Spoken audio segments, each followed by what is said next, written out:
মাদ্রাসার প্রিন্সিপাল সাহেবের নাম হলো মাওলানা মাহমুদ।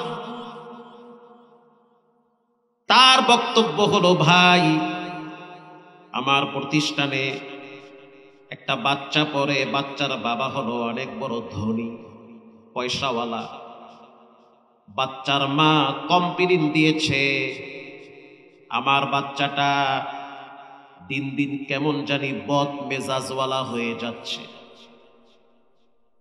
প্রিন্সিপাল সাহেব বলল, বাচ্চাটা কি পড়ে? নাজেরা খানায় পড়ে। বয়স কত? বলে 7। কত বছর? 7 বছর, ছোট বাচ্চা। কি বদ মেজাজ এতটুকুন বাচ্চার ভিতরে? বলে মাঝে মাঝে মায়ের গায়ে হাত তুলে, মাঝে মাঝে রাগ কইরা টিভির রিমোট দিয়া বাবার মাথায় বাড়ি মারে। ইন্নালিল্লাহ। কয় কি? এটা হঠাৎ কয় না, প্রায় দিন এই কাম ঘটায়। ওকে শাসন করেন, ধমক দেন, কি লেখাপড়া করান যে বাসায় গেলে মেজাজ গরম হয়ে যায়, মায়ের গায়ে হাত দেয়। উস্তাদ বাচ্চাটাকে ডাকলো, চেহারার দিকে তাকায় দেখলো নম্র ভদ্র ঠান্ডা একটা সন্তান, বাসায় গেলে এমন কেন হয়ে যায় বুঝে আসে না। আল্লাহু আকবার বলেন। আরে এত সভ্য ঠান্ডা ভদ্র একটা ছেলে এমন কেন করে? কামা তাদিনু তুদানু, যেমন কর্ম তেমন ফল। হে যুবক, একটা মেয়ের ওন্না ধরে যদি টান দাও, যদি মনে করো তুমি বাচ্চা গেছো, বাঁচো নাই, 20 বছর পরে হলো এটার প্রাপ্য তুমি বুঝে পাবে, এটা পেয়ে যাবে, রব তোমারে বুঝাইয়া দিবে। তা না হলে কোরআনের আয়াত মিথ্যা হয়।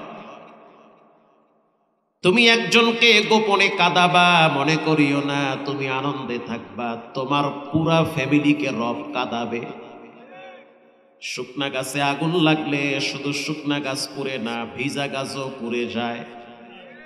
ফ্যামিলির একজন যদি আকাম করে, ওই গুনার প্রভাব পুরা ফ্যামিলির উপরে পড়ে যায়।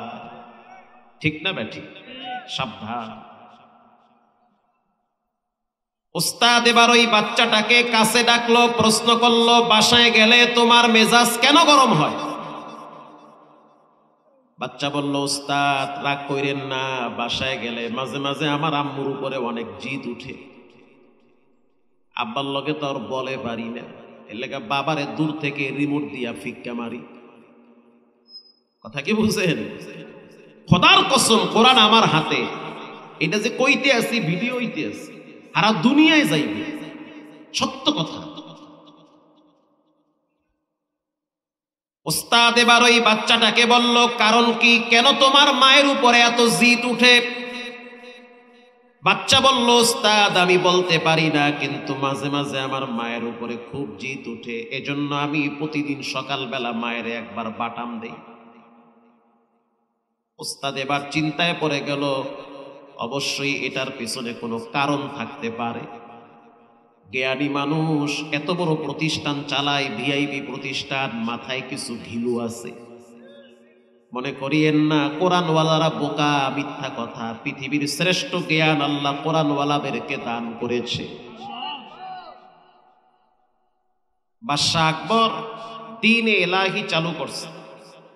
খেয়াল রাখেন, কইতে কই যাই দেখবেন টাইম মতো আই কিনা, আবার কথায় কথা আসে, বলতে হয়। বলবো, জগা খিচুড়ি একটা ধর্ম চালু করছে। মুসলমানরা কিছুদিন মন্দিরে গিয়ে পূজা করবে, আর হিন্দুরা কিছুদিন মসজিদে আইয়া জুমার নামাজ পড়বে। এটিকে আপনারা মানবেন? এটাকে বলা হয় দ্বীনে এলাহি। এটা চালু করছে বাদশাহ আকবর। কিছু মোল্লা মুন্সি সাপোর্ট করছে, টাকার কাছে বিক্রি হয়ে গেছে। আরে টাকা দিয়ে গরু ছাগল কিনা যায়? কোন সঠিক হক আলেমকে টাকার বস্তা দিয়া ইমান থেকে দূরে সরানো যায় না। বাদশাহ আকবর টুপিওয়ালা দেখলেই মাথা গরম হইত। বারান্দায় বসে আছে, বারান্দার পাশেই হলো বিশাল বড় একটা পুকুর। মাদ্রাসার ছাত্র পুকুরের পার দিয়া যায় সকালবেলা। বাদশাহ আকবর প্রশ্ন করলো, সন্তান তোমরা কি পড়ো? বলে মাদ্রাসায় পড়ি। মাদ্রাসায় প্রথমে গিয়ে কি শিখেছ? বলে আলিফ বা তা থা। বাদশাহ আকবর প্রশ্ন করলো, আলিফে কি হয়? বলে আলিফে আল্লাহ। বাতে কি হয়? বাচ্চা বলল বাতে বাইতুল্লাহ। বাইতুল্লাহ মানে কার ঘর? আল্লাহর ঘর। বাদশা আকবর আবার প্রশ্ন করলো তাতে কি হয়?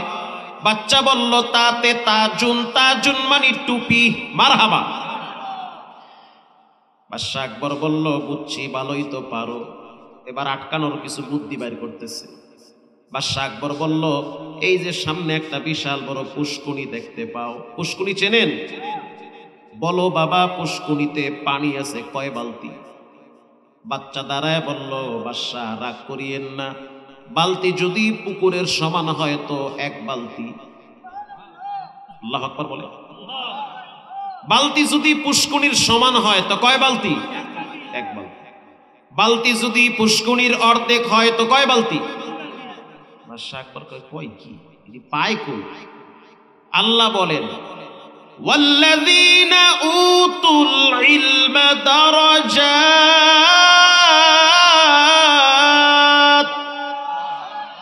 রব বলেছে যার ভিতরে কোরআনের ন্যূনতম জ্ঞান আছে আমি রব তার মর্যাদা বাড়ায় দেই।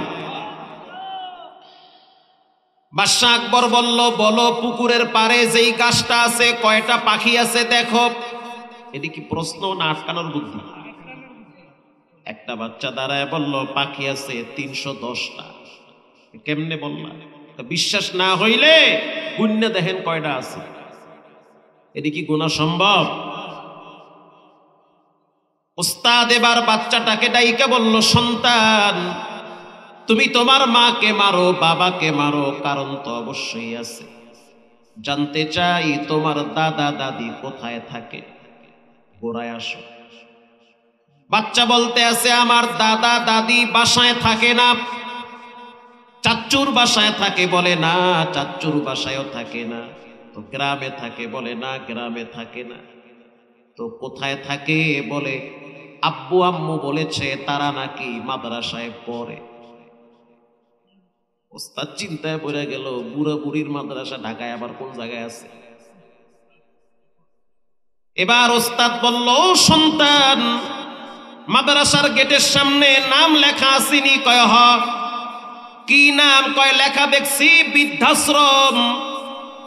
ওস্তাদ বুঝা ফেলাইছে দাদা দাদিরে বৃদ্ধাশ্রমে ফালায়া রাখছে। সেই বৃদ্ধাশ্রমে কি তুমি মাঝে মাঝে যাও? বলে হা যাই, দেখার জন্য যাই। যখন দাদির কাছে যাও দাদি কি তোমারে কিছু বলে? হ ওস্তাদজি বলে, আমারে জড়ায় ধরে, চোখের পানি ছেড়ে কপালে চুমা দিয়া বলে নাতি তোমার আব্বা যেই ব্যবহারটা আমার সাথে করছে খবরদার তুমি কিন্তু বাবার সাথে এমন ব্যবহার করিও না। আমার কলিজার ভিতরে অনেক কষ্ট হয়। তোমার মা তোমার মাথায় যে টুপিটা দিছে আমিও কিন্তু তোমার বাবার মাথায় ছোটবেলায় টুপি দিয়েছি। সকালবেলা তোমার মা তোমারে মজা খাওয়ায়? বলে হ্যাঁ খাওয়ায়, আমিও খাওয়াইতাম তোমার আব্বারে, কারণ তোমার আব্বাও তো তোমার মতো ছোট ছিল। তোমার মাথায় যেই তেল লাগানো আছে কে লাগাইছে? বলে আমার মায়ে লাগাইছে। দাদি বলতে আছে নাতি তোমার বাবার মাথায় কিন্তু ছোটবেলায় তেল আমি লাগাই দিতাম।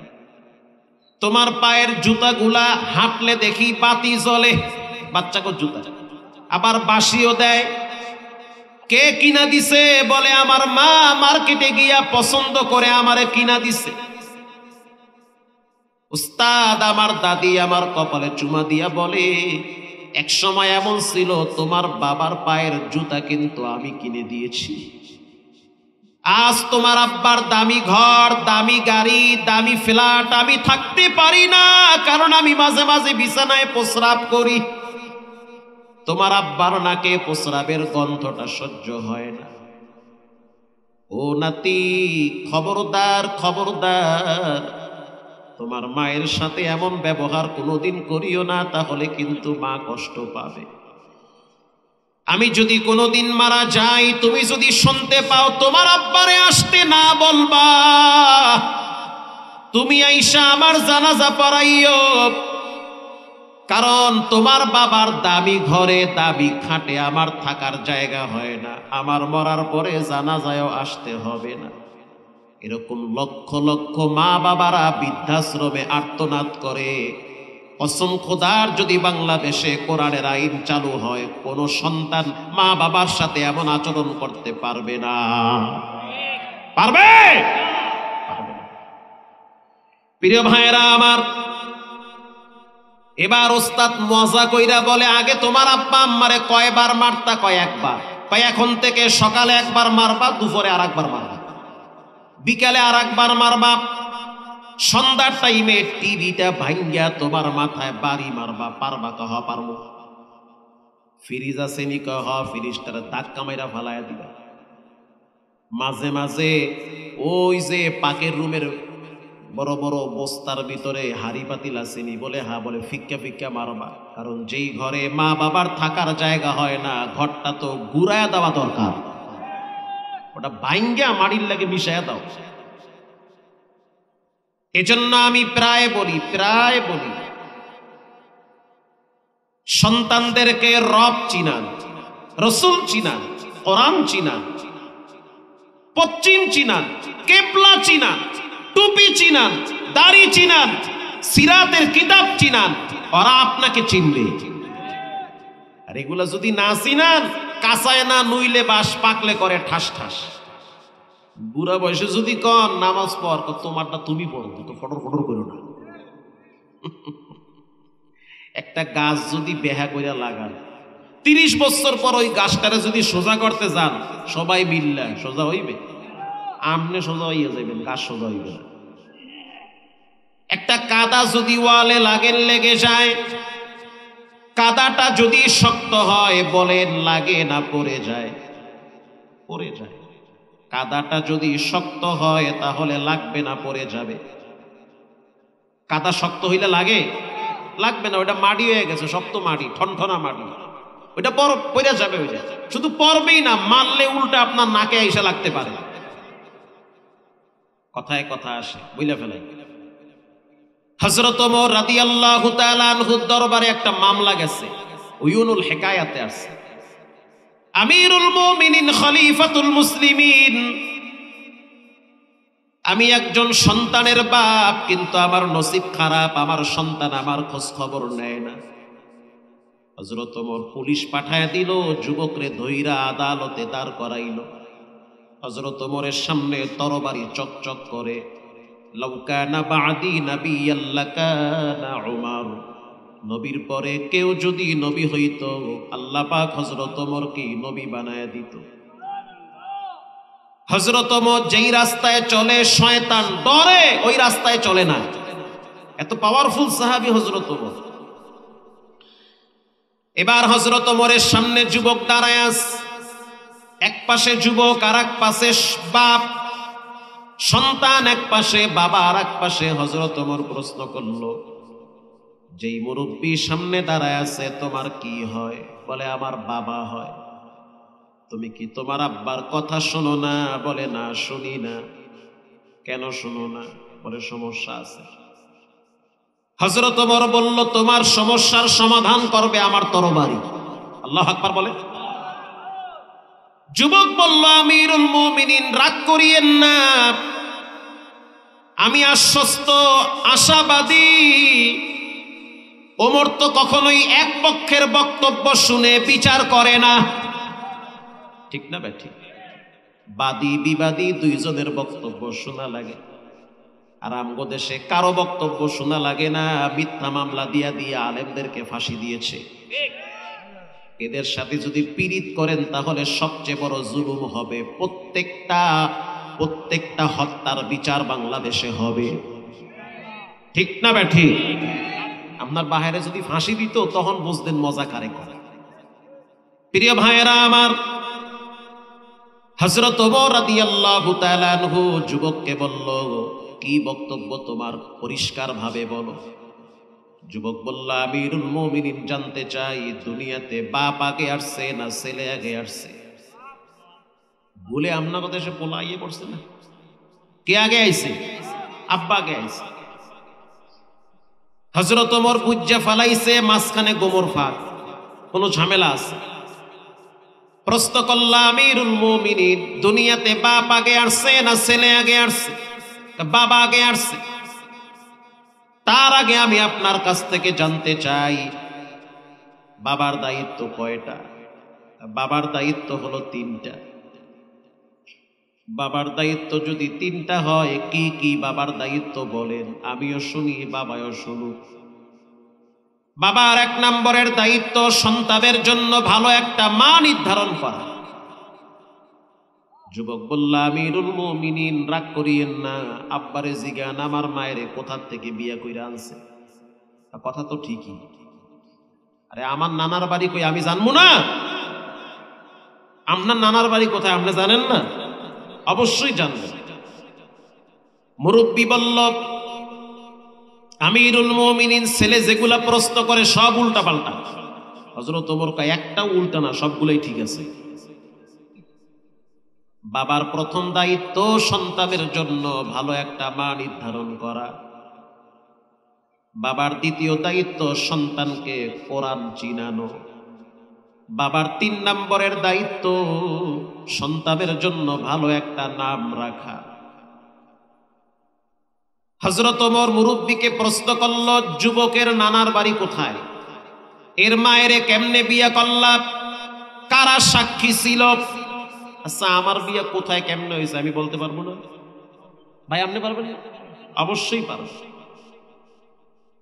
মুরব্বী মাথা নত করে চোখের পানি ছেড়ে দিয়া বলে, আমিরুল মুমিনিন জুয়ান কালে কাম ঘটাই হালাইছি। কি ঘটাইছি? উল্টা কাম ঘটাইছি। এক রাখালের বউরে বাগায় নিয়ে আসছে। হযরত ওমরের মেজাজ তো আরো গরম হয়ে গেল। তালাক, ইদ্দত, শরীয়তের বিধিবিধান তো এগুলো আমি বুঝি না। খাওন না বোঝো, ছেলেমেয়ের নামে বিচার দেওয়া বোঝো, এখানে কাউ কিছুই বুঝি না। বাবার 2 নম্বরের দায়িত্ব সন্তানের জন্য ভালো একটা নাম রাখা। এই যুবক, তোমার নাম কি? কয়, আমার নাম হইছে হাওফেল। হাওফেল মানে ধ্বংস হয়ে যাওয়া। হযরত ওমর বলল, আর কোন নাম আছে? কয়, আর একটা নাম রাখছে আমার আব্বা। কি? কয়, জৌল। জৌল মানে মাথায় ঢাড়া পড়া। 2টা নামই তো খুব সুন্দর নাম, তাই না? হযরত ওমর বলল, বাবার 3 নম্বরের দায়িত্ব সন্তানকে কোরআন চিনানো। তুমি কি চিনাইছো? বলে না। তো ছেলে যদি কোরআন না চিনে, রব না চিনে, রসুল না চিনে, সে তো তোমাকেও চিনবে না। চিনবে? আল্লাহ তাআলা আমাদেরকে হেদায়েত দান করেন। ইয়া আইয়ুহাল্লাযীনা আমানুস্তাঈনু বিস-সাবরি ওয়াস-সালাহ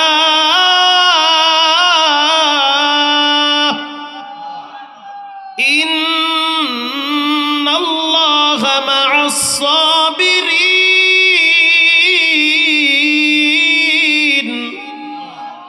রব্বুল আলামিন বলেন, আমার কাছে সাহায্য চাওয়ার মাধ্যম হলো 2টা।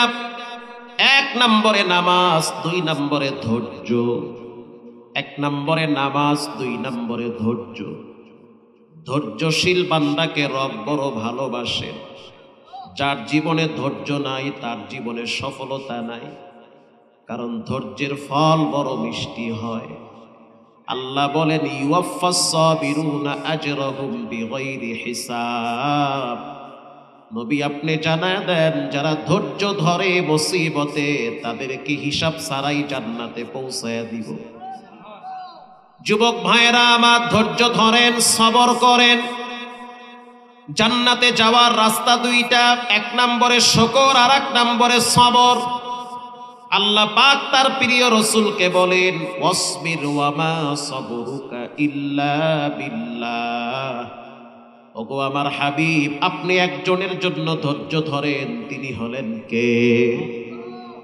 নবীজি যখন সিজদায় গেল মক্কার বাইতুল্লাহর সামনে, আস ইবনে ওয়াইল নামের এক বেঈমান নবীকে মারার জন্য গলায় গামছা লাগায় টান মারছে। নবীজির জিহ্বা মোবারক বের হয়ে গেছে, নবীজির চোখগুলা লাল হয়ে গেছে। যখন সাইরা দিছে, নবীজি আবার স্বাভাবিক হয়ে গেছে। আল্লাহ বলেন, ওয়াসবির ওয়া মা সাবরুকা ইল্লা বিল্লাহ। আপনি ধৈর্য ধরেন, সবর করেন। এই মক্কার নেতৃত্ব একদিন আমি আপনাকে দান করব। যারা আপনার জন্য কাবার দরওয়াজা বন্ধ করে দিয়েছে, যারা আপনার সাথে বেয়াদবি করে, আমি তাদের বংশকে নির্বংশ করে দিব। শুধু একটু ধৈর্য ধরেন। ধৈর্য ধরা লাগবে, ধৈর্যর বিকল্প কোনো রাস্তায় শান্তি হবে না। কেউ যদি আপনারে গালি দেয়, ধৈর্য ধরেন। আপনি জানেন কুকুর মানুষকে কামড় দেয়, মানুষ কুকুরকে কামড় দিতে পারে না। ওর মুখ আছে, গালি দিক। আমি তো বংশীয় সন্তান, আমি তো গালি দিতে পারি না। আমার তো আত্মমর্যাদা, গায়রাত আছে, সম্মান আছে, ইজ্জত আছে। ও গালি দিছে, দিতে থাকুক, আমি কখনোই তারে গালি দিব না। আমি যার কাছে বিচার দেওয়া দরকার তিনি হলেন কে? গোপনে একটু বইলা দেন। প্রিয় ভাইয়েরা আমার, ধৈর্যশীল বান্দাদের ব্যাপারে রব্বুল আলামিন কোরআনে বলেন, ইন্নাল্লাহা মা'আস সাবিরিন। ধৈর্যশীলদের সাথে আমি আল্লাহ থাকি। রাহমাতুল লিল আলামিন যখন মক্কা থেকে তায়েফে দাওয়াত নিয়ে গেলেন, কষ্ট হয় আপনাদের? দাওয়াত নিয়ে যাওয়ার পর 3 গোত্রের 3 জন যুবককে নবীজি প্রথমে ডাক দিলেন।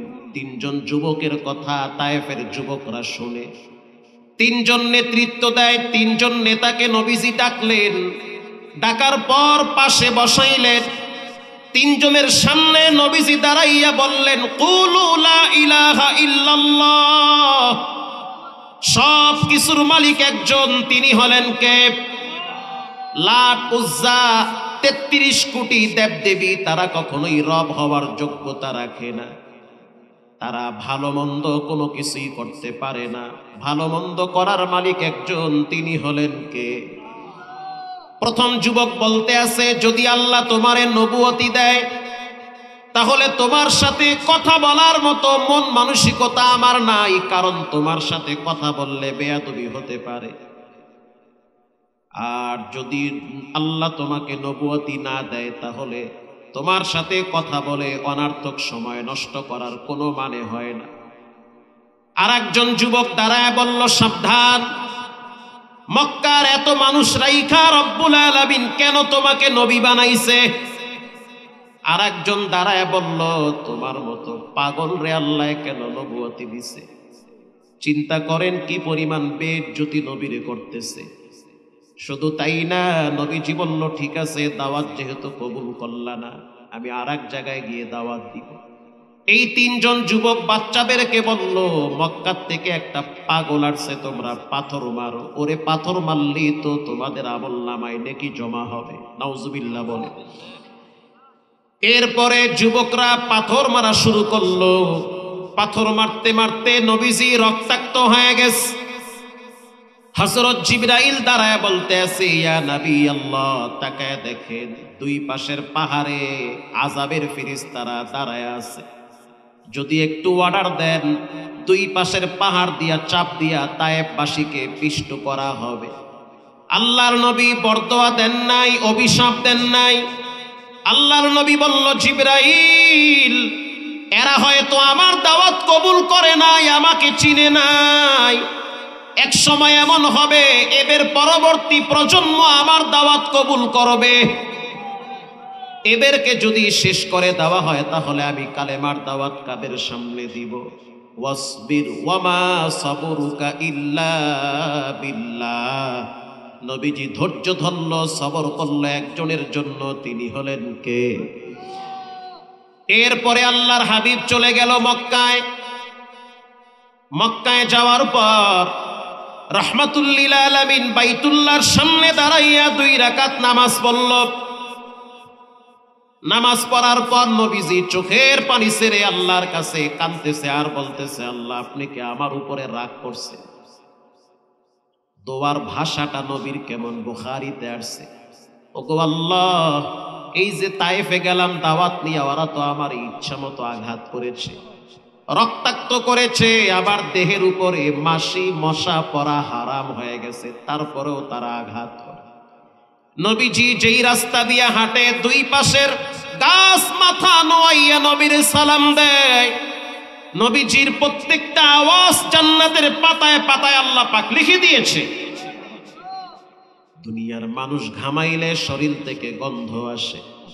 যুবক ভাইয়েরা, নবী চিল্লা না, নায়ক নায়িকা চিল্লা, খেলোয়াড় চিল্লা, গায়ক চিল্লা, অথচ আজকে মারা গেলে বিসমিল্লাহি ওয়া আলা মিল্লাতি রাসূলিল্লাহ বইলা কবরে রাখবে। কবরে রাখার সাথে সাথে ফেরেশতারা বলবে তোমার নবীকে বলো। 10টা নায়কের নাম জানো, 10টা নায়িকার তুমি নাম জানো, কপাল খারাপ তোমার। 5টা নবীর নাম শুদ্ধ করে বলতে পারে না, শুদ্ধ করে কালেমাটাও পারে না, এমনকি সালামটাও পারে না, কয় সামাকুম। ঠিক না বে ঠিক? এটা তোমার জন্য দুঃসংবাদ। তোমার উচিত নবীকে চিনা, নবীর আদর্শ গ্রহণ করা। নবীজি দোয়া করতেছে, আল্লাহ কাদের কাছে ছাইরা দিছেন, এরা তো আমার সাথে বেয়াদবি করে। আল্লাহ নবী বলে নাই যে এরা বেয়াদবি করতেছে এদেরকে আপনি ধরেন, বলে নাই ও মালিক আপনি কি আমার উপরে রাগ করছেন। শিক্ষা দেয় উম্মত, যখন তুমি বিপদে পড়বা আল্লাহরে গালি দিও না, নবীরেও গালি দিও না। এত মানুষের ভিতরে আল্লাহ আমার উপরে কেন আযাব চাপাইল? আমার একটা মাত্র পোলা হেডা দেখি বইরা গেছে গা, মাত্র 2 বিঘা ধান বুনাইছি, তাও দেখি ঝড় তুফানে সব শেষ হয়ে গেছে গা। অথচ আমি নামাজ পড়ি, কোরআন পড়ি, হজ করি, যাকাত দিই, তারপরও দেখি আমার উপরে বিপদ বেশি। ঠিক না বে ঠিক? আল্লাহকে গালি দিও না, বরং নবীর মতো বলো রব্বুল আলামিন আপনি কি আমার উপরে রাগ করছেন? আল্লাহু আকবার বলেন। নবীজি বলল, আল্লাহ আপনি কি আমার উপরে রাগ করছেন? যদি রাগ করেন তাহলে মাফ করে দেন। কাদের কাছে ছেড়ে দিয়েছেন, এরা তো আমাকে চিনে না। আল্লাহর হাবিব মনে কষ্ট নিয়ে বিছানায় ঘুমায় গেল। গভীর রাত, রহমাতুল লিল আলামিন তাকায় দেখলো তার মাথার উপরের ছাদ ফাঁকা হয়ে গেছে। আল্লাহু আকবার বলেন। ফানাজালা জিবরাইল, বুখারীর রওয়ায়াত, হযরত জিবরাইল আমিন বরাবর ছাদের মাঝখান দিয়া ডাইরেক্ট ভিতরে ঢুকছে। নবীজি আশ্চর্য হয়ে গেল, জিবরাইল তো সব সময় দরজা দিয়া ঢুকে, আজ দেখি উল্টা ভাবে ঢুকলো। তার মানে আজকে যা ঘটবে সবই উল্টা পাল্টা ঘটবে। আল্লাহর হাবিব প্রশ্ন করলো, ভাই জিবরাইল কেন আসলেন? হযরত জিবরাইল বলল, গো আল্লাহর হাবিব আপনার কষ্ট রব্বুল আলামিন সহ্য করতে পারে না। ইন্না মাআল উসরি ইউসরা, বলেন কষ্টের পর শান্তি আছে না নাই? অতএব কষ্ট যখন আসবে, ব্যথা যখন পাবেন, মুসিবতে যখন থাকবেন, ঘাবড়ায়েন না, ধৈর্য ধরেন, সবর করেন। ধৈর্যের ফল বড় মিষ্টি হয়। ধৈর্যশীলদের সাথে রব্বুল আলামিন থাকে, ভাঙ্গা দিলওয়ালা ব্যক্তিদের সাথে রব নিজে থাকে। প্রিয় ভাইয়েরা আমার, হযরত জিবরাইল বলল, উঠেন, আল্লাহ রাব্বুল আলামিন আপনাকে নেওয়ার জন্য আমাকে পাঠাইছে আরশে আজিমের মেহমান হিসাবে। আল্লাহর হাবিবকে উঠাইলো, জমজমের পানি দিয়া সিনা মোবারক চাক করেছে। এরপরে রহমাতুল লিল আলামিনকে বোরাকে উঠানো হইল, এক টানে বাইতুল মুকাদ্দাসে নেওয়া হইল। এগুলো সব হইল ধৈর্যের ফল। মারহাবা। বাইতুল মুকাদ্দাসে যাওয়ার পর আল্লাহর হাবিব বলেন, আমি তাকাইয়া দেখলাম অনেকগুলা সেখানে বাহন বাঁধা আছে। তার মানে বুঝতে পারলাম ভিতরে আরো কিছু মানুষ আছে। ভিতরে ঢুইকা দেখলাম ১.৫ লক্ষ পয়গম্বরেরা দাঁড়ায় আছে। নামাজের জায়গাটা খালি। বাইতুল মুকাদ্দাস মুসলমানদের প্রথম কিবলা। ফিলিস্তিনের মুসলমানরা জীবন দিয়া দেয়, কল্লা দিয়া দেয়, তারপরও বাইতুল মুকাদ্দাস কেন ছাড়ে না? এই জন্য ছাড়ে না কারণ বাইতুল মুকাদ্দাস হলো তাদের জীবনের চেয়ে সবচেয়ে বেশি প্রিয় পাত্র। আল্লাহু আকবার বলেন। বাইতুল মুকাদ্দাসে নবীজি ঢুকলেন। ঢুকার পরে তাকায় দেখলেন ১.৫ লক্ষ নবীরা সেখানে অপেক্ষায় আছে। নামাজের জায়গাটা খালি পড়ে আছে। মুসলিম শরীফের হাদিস, হযরত জিবরাইল নবীর দিকে তাকায়, নবীজি বাবা আদমের দিকে তাকায়, বাবা আদম মনে মনে চিন্তা করলো, যেহেতু আমি সবার বাবা, হয়তো সামনের জায়গাটা আমার জন্য ডাক করবে। কিন্তু আল্লাহ বলল, জিবরাইল, আমি আমার হাবিবের দ্বারা সবার ইমাম বানায় দিতে চাই। জায়গা খালি, নবীজিকে সামনে দাঁড় করায়া দাও, কারণ নবী আজ থেকে হবেন ইমামুল মুরসালিন। সদবজুদাস রহমাতাল লিল আলামিন, মসজিদে উশদ হামারো ये জমিন। মারহাবা বলে। আল্লাহর হাবিব ইমামতি করলেন, লম্বা ইতিহাস ছেড়ে দিলাম। এরপরে আল্লাহর হাবিবকে নিয়ে হযরত জিবরাইল প্রথম আসমানে গেলেন। হাদিস শরীফে আসছে, প্রত্যেকটা আসমানের দুইটা করে দরওয়াজা আছে। একটা দরওয়াজা দিয়া বান্দার দোয়া আরশে আজিমে যায়, আর একটা দরওয়াজা দিয়া বান্দার জন্য দরওয়াজা দিয়া নিচে রিজিক বন্টন হয়। হাদিসে আসছে, প্রত্যেকটা দরওয়াজার তালা আছে, সেই তালার চাবি হলো বিসমিল্লাহির রহমানির রহিম। রহমাতুল লিল আলামিন প্রথম আসমানে গেল, হযরত জিবরাইল দরওয়াজায় নক করল। ভিতর থেকে আওয়াজকে বলে, আনা জিবরাইল, হুয়া মাম্মাক, তোমার সাথে কে? হযরত জিবরাইল বলল, হুয়া মুহাম্মাদুর রাসূলুল্লাহ সাল্লাল্লাহু আলাইহি ওয়াসাল্লাম। এবার দারওয়ান ফেরেশতা বলতে আছে, তাকে নেওয়ার জন্য কি আল্লাহ পাঠাইছে?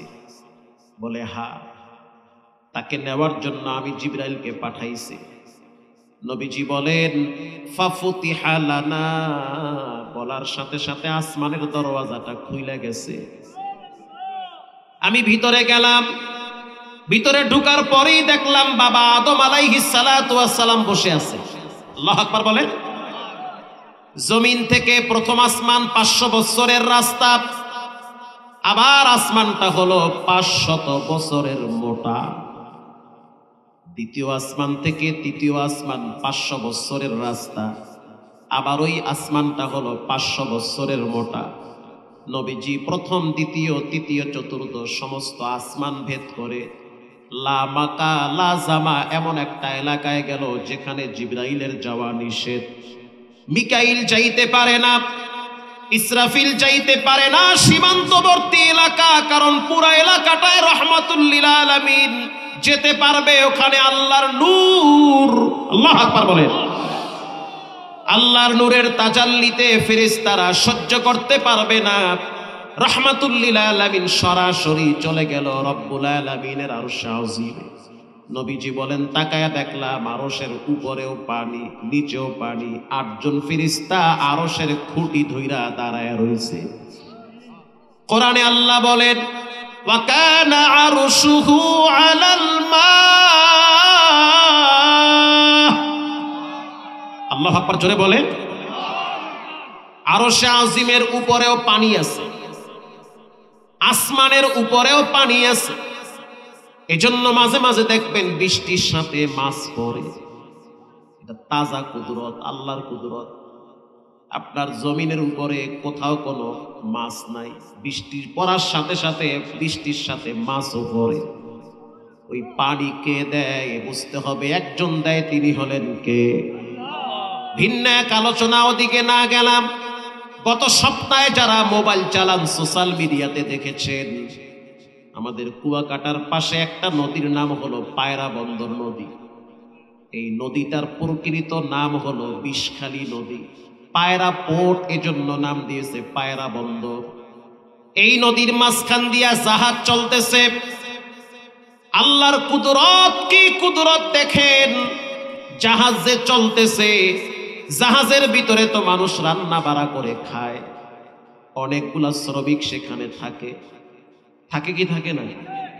ওখানে ফ্রিজও থাকে।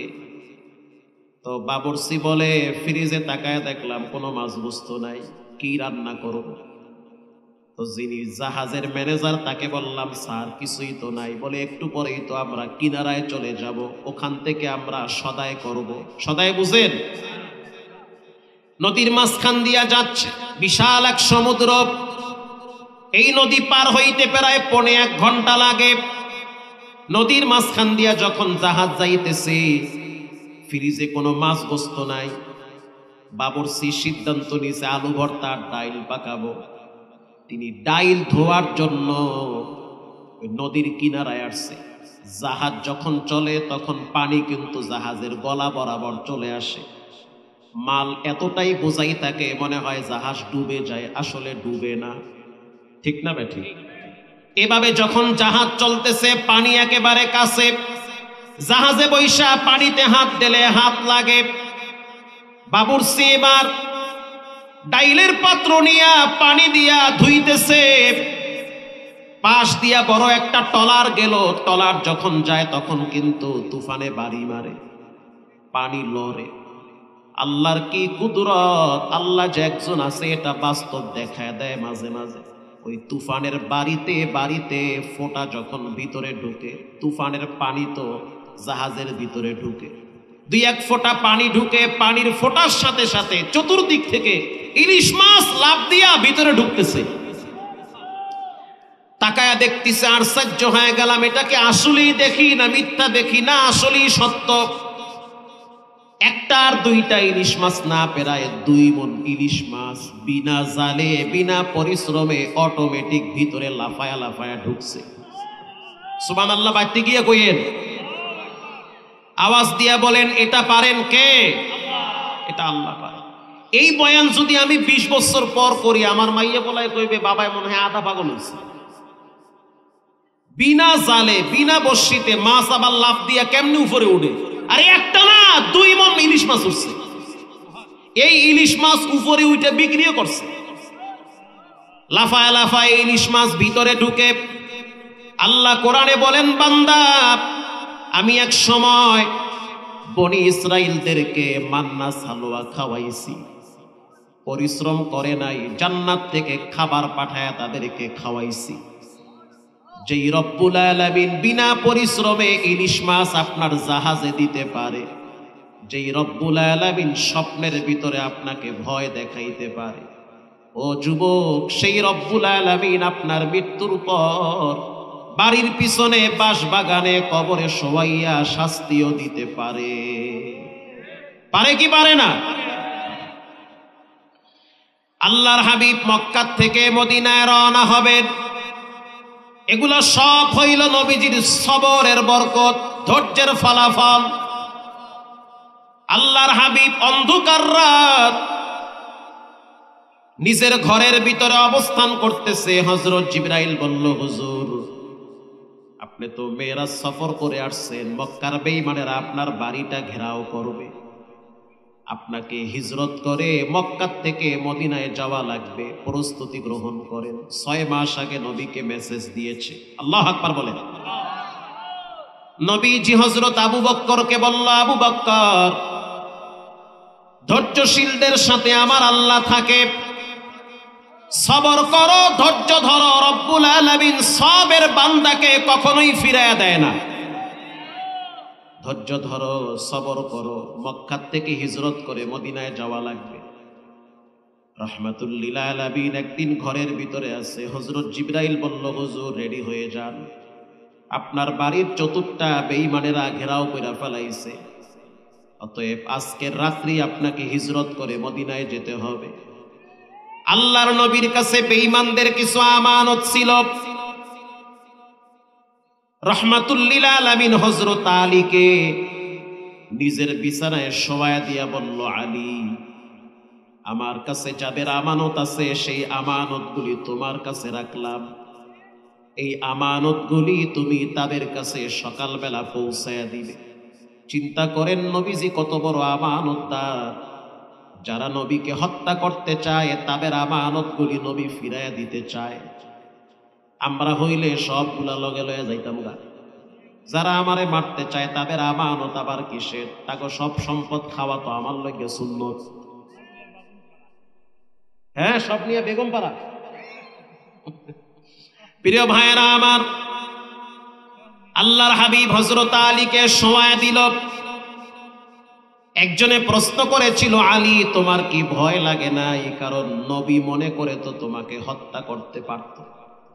হযরত আলী বলল, ভয় প্রথম লাগছিল, পরে যখন মনে পড়ল যে নবী বলেছে সকালবেলা আমানত ফিরাইয়া দিও, তার মানে মরণ যদি হয় আজকের রাত্রে হবে না, কারণ নবী বলছে সকালবেলা আমানত ফিরাইয়া দিতে হবে। পৃথিবীর সব কথা 2 নম্বর হতে পারে, নবীর কথা মিথ্যা হতে পারে না। এটা আমার ঈমান। এটা কি? এটা আমার ঈমান। রাহমাতুল লিল আলামিন হযরত আলীকে শোয়ায়া দিল, স্বর্ণগুলা বুঝায়া দিল। হযরত জিবরাইল দাঁড়ায় গেল। হযরত জিবরাইল বলতে আছে, ওগো আল্লাহর হাবিব, যেহেতু আপনার দুশমনরা বাড়ির চতুর্দিকে দাঁড়ায় আছে, অতএব আপনি একটা কাজ করেন, কেমনে বের হবেন?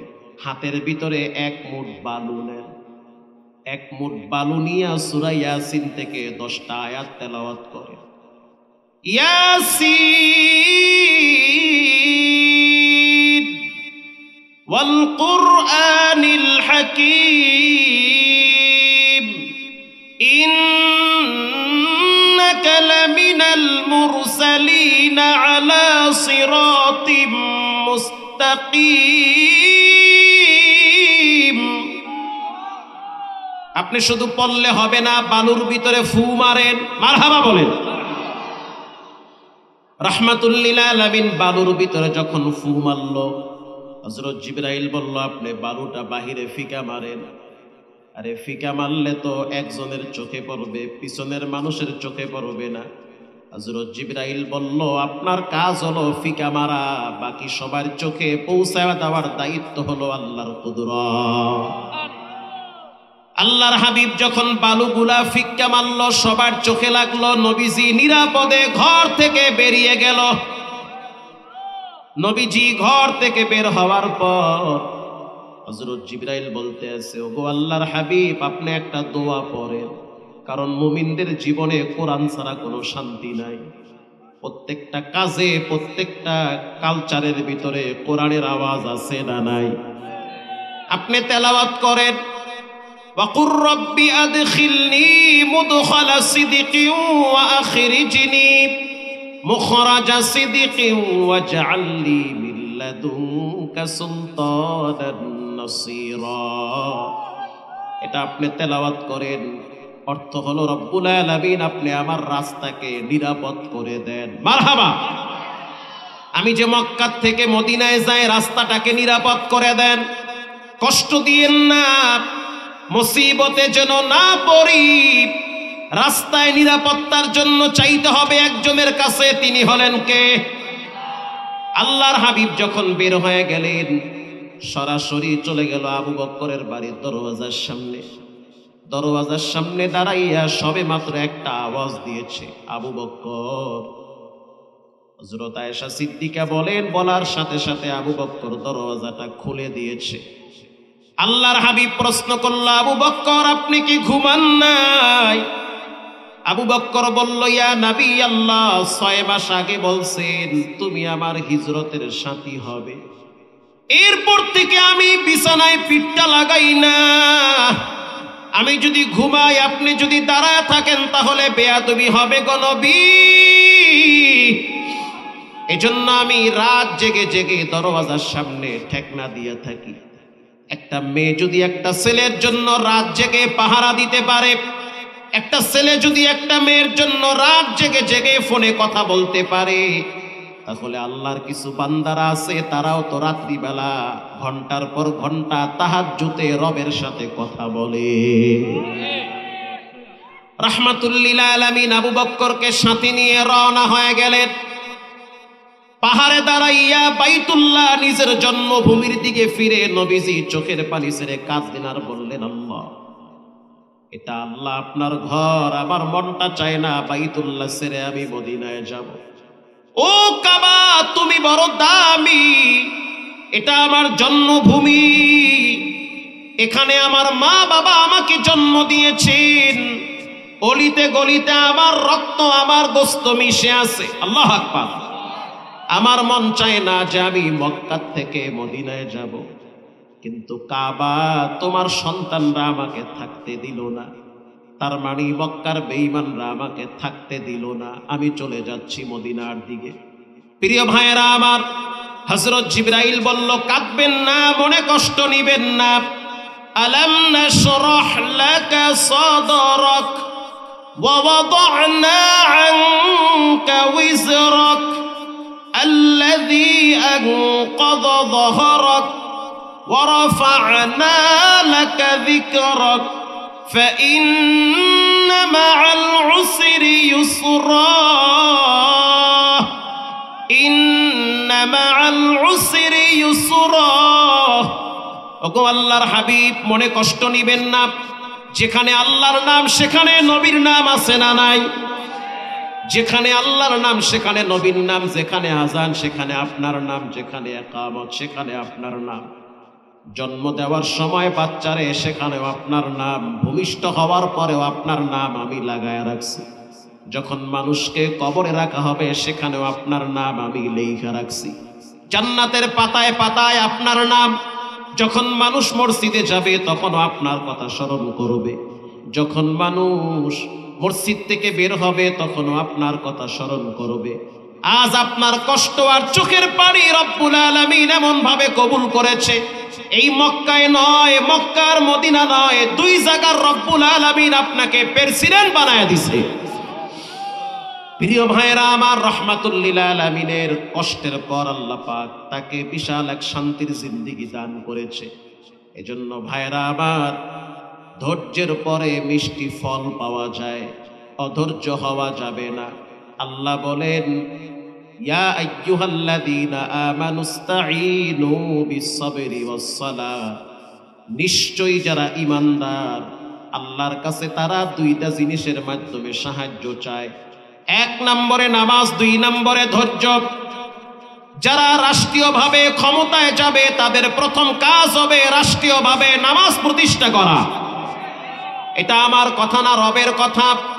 আল্লাযীনা ইম্মাক্কান্নাহুম ফিল আরদি আকামুস-সালাহ, আল্লাহ বলেন যাদেরকে আমি রাষ্ট্রীয় ক্ষমতার মালিক বানাবো তাদের প্রথম কাজ হবে তারা রাষ্ট্রীয়ভাবে নামাজ প্রতিষ্ঠা করবে। নামাজ এক আল্লাহর ইবাদতের সবচেয়ে বড় হুকুম। আল্লাহু আকবার বলেন। এই সমাজে যারা আজকে মাহফিল শোনার জন্য আসছে সবাই তো আর ফজর পড়বে না। পড়বে? সবাই ফজর পড়বে না, কিন্তু তবারক নিয়ে ঠিকই অনেকের শান্তি আছে। তবারক নিয়ে একটু পরে দেখবেন তবারকের পার্টি কেমনে আহে। তবারকের পার্টি তবারক নেওয়ার জন্য ব্যস্ত থাকে, মাগার নামাজ পড়ার জন্য চিন্তাও করে না। অথচ নামাজ এমন একটা ইবাদত, যার জীবনে নামাজ নাই তার জীবনে কোনো শান্তি আর শৃঙ্খলা নাই। আমি ভোলায় গেছি ওয়াজ করতে, ভোলা। এই ভোলায় গিয়ে দেখি প্রত্যেকটা মসজিদে ফজরের টাইমে প্রথম 3 কাতার যুবকদের দখলে। জীবনে একটাবার ভোলায় যাইয়েন, হাতে পায়ে ধইরা কই দেখার জন্য ভোলায় যাইয়েন। চতুর্দিকে পানি, মাঝখানে একটা দ্বীপের নাম হলো ভোলা। আশ্চর্য বিষয় হলো, যেই যুবক বিড়ি খায় হেও দেখি ফজরে মসজিদে। ভাই তুমি ফজরে বিড়ি খাই শয়তানের ধোকায়, কিন্তু ফজর না পড়লে যে পিঠা খাওয়া লাগবে এটার তো বাঁচতে হইবে। ফজর হলো মুমিনের কলিজার বাতাস।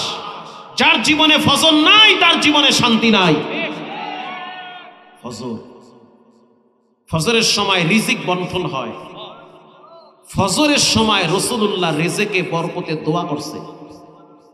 আর রাত 3টা পর্যন্ত মোবাইল টিপেন, মাগার ফজরের সময় বিদেশি কম্বলের নিচে নাকটাই না ঘুমায়, ফজর পড়ে না। ইমাম সাহেবকে প্রশ্ন করলাম, এত মুসল্লি ফজরে কেমনে? বলে এটা আবহামান কাল থেকে চলে আসছে, এটা যুগ যুগ ধরে এরকম নিয়ম। ফজরের সময় বাচ্চারাও মসজিদে যায়, খাতা পেঁচাইয়া মসজিদে গিয়ে হাজিরা দেয় ফজরের টাইমে। মসজিদের সভাপতি, মাহফিলেরও সভাপতি, প্রশ্ন করলাম, হাজী সাহেব ফজরের টাইমে এত যুবকরা মসজিদে কেমনে আসে, এই পরিবেশ কেমনে কায়েম করলেন? হাজী সাহেব বলল, হুজুর আমাদের ম্যাক্সিমাম মসজিদ গুলার ভিতরে ফজরের কমিটি গঠন করা আছে। আল্লাহু আকবার বলেন। এই কমিটির কাজ হলো মহল্লায় কারা ফজরের টাইমে মসজিদে আসে না তাদের খোঁজ খবর নেওয়া। তাদের কি নেওয়া? আর সমস্যা কি? আসলে কি সে মইরা গেছে না বাচ্চা আছে? কারণ অনেক সময় তো ফজরের টাইমে মানুষ মইরা শীতে দাঁড়া দিয়ে থাকে, তো মইরা গেছে না বাচ্চা আছে, ফজরে খবর নেই আমরা। সুস্থ মানুষ ঘুমায় গেল, ফজরে মসজিদে আসলো না, কারণটা কি? এই জন্য কমিটি গঠন হয়েছে যে ফজরের টাইমে আমরা খোঁজ খবর নিব। যখন 2, 4, 5 দিন এই কমিটি পরিচালনা করেছে, ফজরের টাইমে অনেকে ডরে, লজ্জায়, শরমে থাকতে মনে চাইলেও ঘরে থাকে না। ফজরে না আইলেই তো 10টা যুবক চলে যাবে এই বাড়িতে, গিয়ে বলবে ভাই সাহেব আপনি কি বাচ্চা আছেন না মরে গেছেন? এই লজ্জায় কেউ ঘরে থাকতে পারে? ও তো উজু ছাড়াই মসজিদে দৌড় মারবে, ইজ্জতের গোড়ায় পানি থাকে না। অন্তত পক্ষে ম্যাডাম তো প্যারা দিবে, মহল্লার সবাই বলবে বেনামাজি জামাই লইয়া কেমনে ঘুমাও, শরম লাগে না?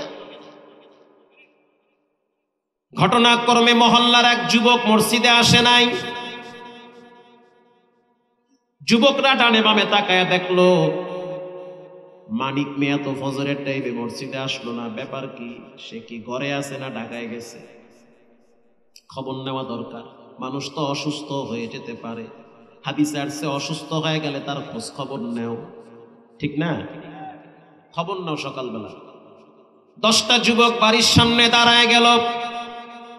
প্রথমে দাঁড়ায় ডাক দিছে, মানিক ঘরে আছেন নাকি? যদি থাকেন তাহলে আসেন, দেখা করবো আপনার সাথে। ইমাম সাহেব মুসাফা করবে ফজরের টাইমে। মানিক মিয়া চিন্তা করলো কোন জ্বালায় বললাম। চিন্তা করছে আজকে মনে হয় আইবে না, ভুলে যা।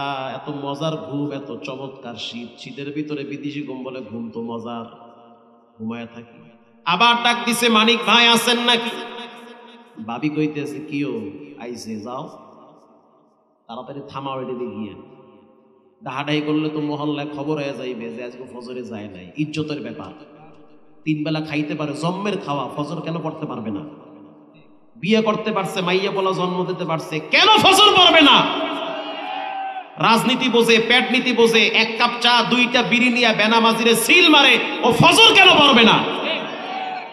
ফজর পড়বে না কেন, সমস্যা কি? মানিক মিয়া চিন্তায় পড়ে গেল কি করা যায়। সাধারণত অনেক ঘরে আছে জামাই নামাজ পড়ে না কিন্তু বউ নামাজ পড়ে, আবার অনেক জায়গায় আছে বউ নামাজ পড়ে না স্বামী নামাজ পড়ে, আছে না? এখন মানিক মিয়া চিন্তা করলো সামনে কেমনে যাই, লজ্জার ব্যাপার। পিছনের দরজা খুইলা যে পলাবো তাও তো নদী, যাইতে পারবো না। ছোট্ট একটা বাচ্চা আছে, মানিক মিয়ার বাচ্চা। বাচ্চা মায়ের সাথে নামাজের জন্য দাঁড়ায় গেছে। বাচ্চা মা যা করে বাচ্চা তাই করে।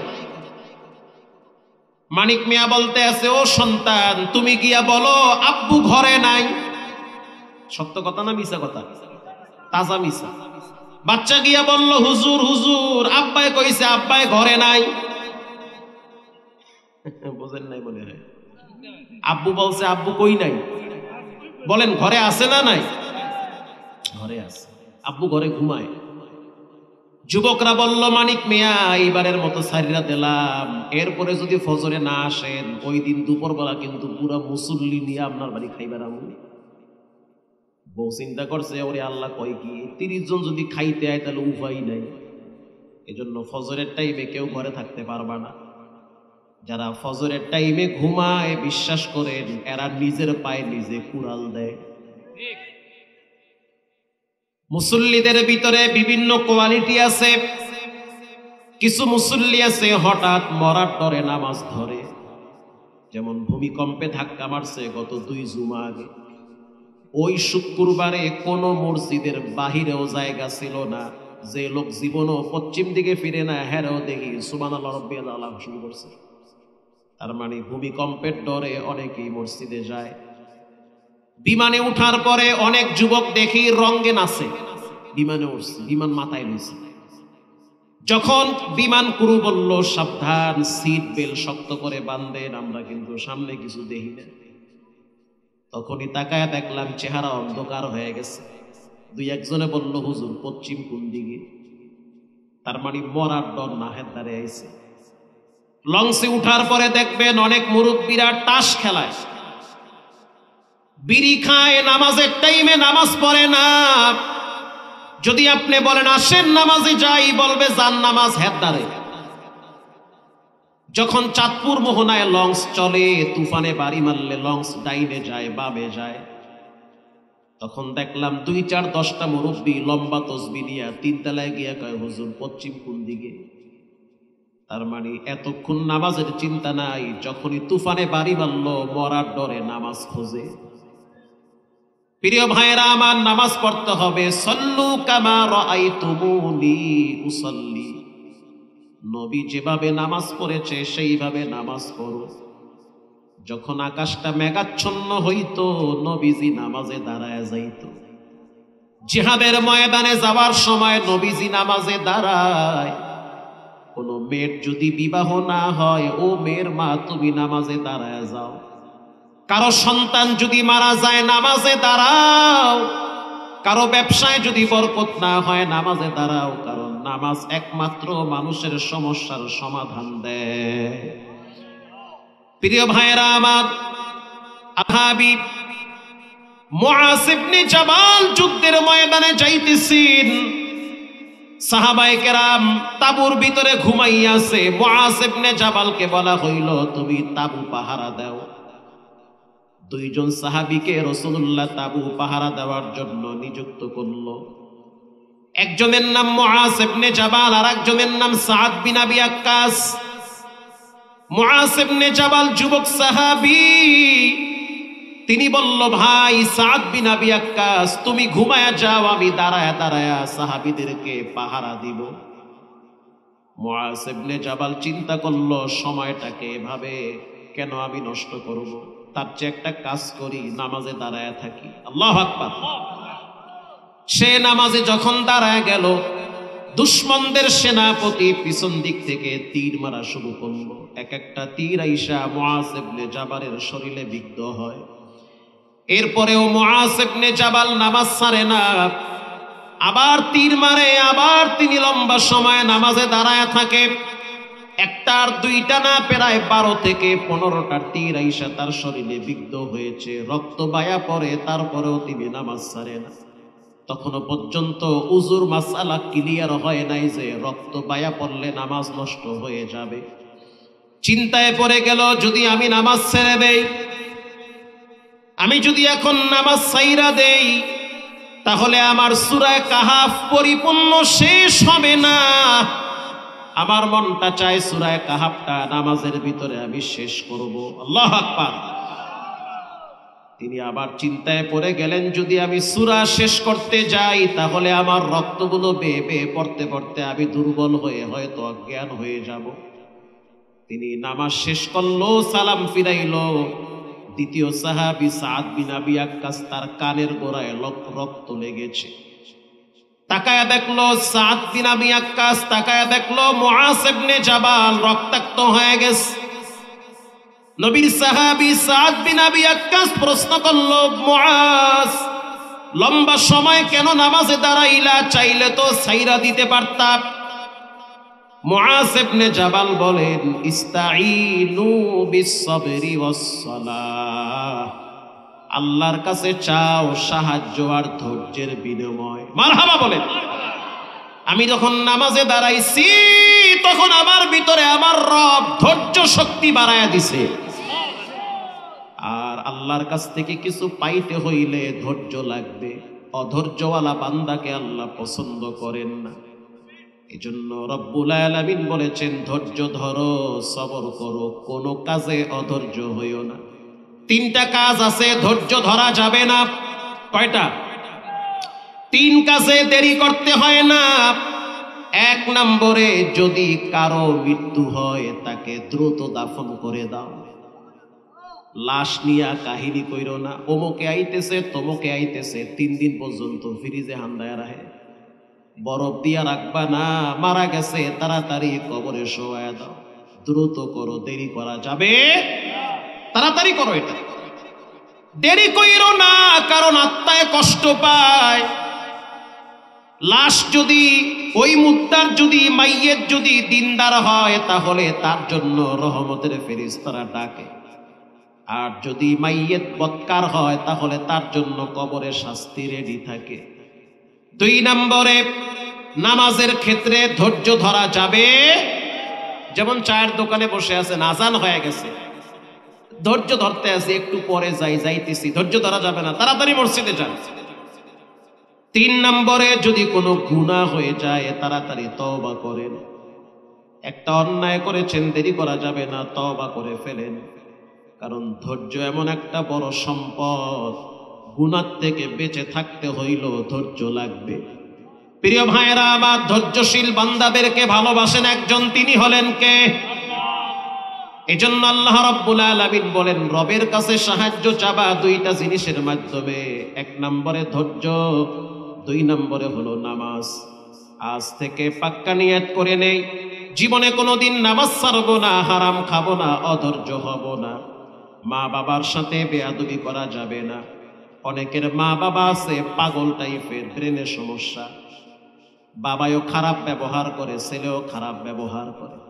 খবরদার, বাবার সাথে দুর্ব্যবহার করা যাবে না। বাবায় যদি পাগলও হয় তারপরও বাপ, বিশেষ করে 2টা জায়গায় ধৈর্য হারায় ফেলাই। 1 নম্বরে যখন আমরা কোনো হারাম দৃশ্য সামনে দেখি ধৈর্য হারায় ফেলাই, ওটা দেখার জন্য, ধরার জন্য, ব্যবহারের জন্য ব্যস্ত হই। 2 নম্বরে মা বাবার সাথে ধৈর্য হারায়া খারাপ ব্যবহার করি। অনেকের মা আছে মুখ খারাপ, আসলেই খারাপ। মা যদি মুখ খারাপ করে তুমি কইরো না, কারণ মায়ের হিসাব মা দিবে রবের কাছে। তোমার জান্নাত মায়ের পায়ের নিচে রেখেছেন কে? এজন্য রাসূল বলেছেন, খবরদার ধৈর্য হারা হবা না, কারণ অধৈর্যশীলকে রব্বুল আলামিন পছন্দ করেন না। আজ থেকে পাক্কা নিয়ত করে নেই, জীবনে কোনোদিন নামাজ ছাড়বো না, হারাম খাবো না, মা বাবার সাথে বেয়াদবি করবো না। দিলটা যদি ভালো থাকে তওবার নিয়তে 2টা হাত আল্লাহকে দেখায়া দাও। নারায়ে তাকবীর। রব্বুল আলামিন এই হাতগুলো কবুল করে নেন। জীবনে একবার মক্কা মদিনার গিলাফ ধরার তৌফিক দান করেন, জোরে বলেন আমিন। রঙ্গে তাকওয়া, রঙ্গে সিদ্দিক, রঙ্গে দিন, তা'আবদু বা টিবু ওয়াদবর আবেদি।